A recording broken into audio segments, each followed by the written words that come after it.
This is part 2 of 10 things I no longer buy. I will link the first part down below.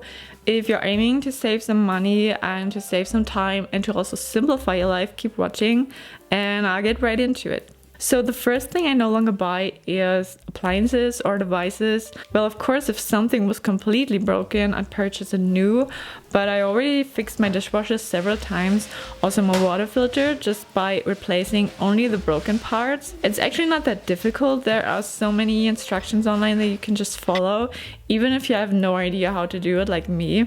I already saved a lot of money by doing that, and also a nice side effect is that you can learn a lot about fixing devices. It's also better for the environment, so it's a win-win situation. Shaving cream. I stopped buying shaving cream a long time ago because I figured I can just use a body wash and it's perfectly working. I use one with a pretty creamy consistency that is also very gentle to my skin at the same time, so I also don't feel the need to use a body lotion anymore. Always buying the cheapest option.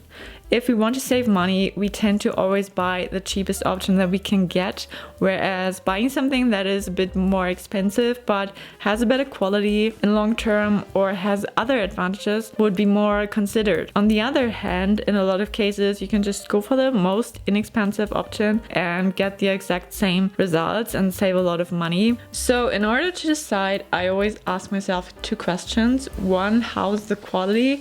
And 2, is the product convenient? So for example, is it easy to clean, or is it potentially going to annoy me for some reason in the future so that I end up having to replace it and then eventually spend more money? So to avoid that, you can ask yourself these 2 questions.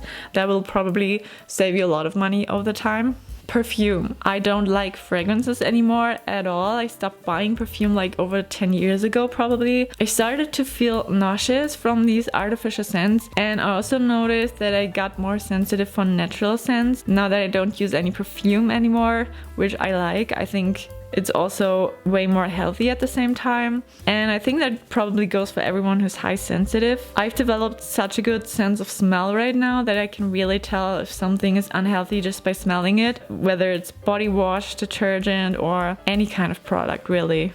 Small packs. Whenever there's a possibility to take big packs instead of the small ones, I just do that, as long as it doesn't take too much space. That's a very simple way to save some money, but always check the prices still, because small packs aren't always necessarily more expensive, but mostly they are.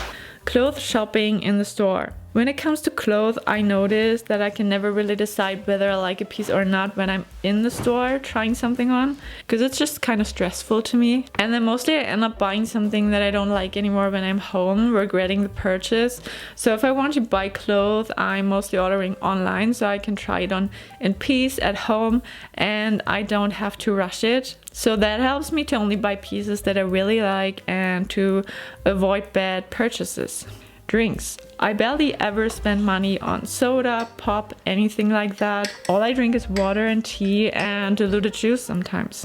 Buying without comparing prices. Whenever I'm about to buy something online, I go to a website where I can just type in the product and then it shows me the best results, also including shipping. But mostly I set the results to prices without shipping costs, because then when you take the product twice and you reach a certain amount, then shipping is free anyway.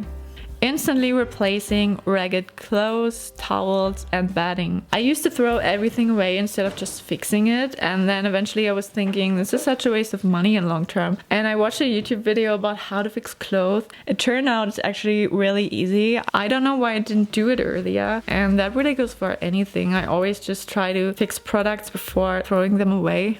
Impulsive buying. Whenever I feel a spontaneous urge to buy something and I'm not 100% sure about it, I'll wait at least a couple of days to see if I still think I want to buy it. And that has already saved me a good amount of money, because in fact I changed my mind in a lot of cases. Like when I was realizing, yeah, this would be nice to have right now, but I don't really need to have it immediately. Like there are other things that are more important to me right now.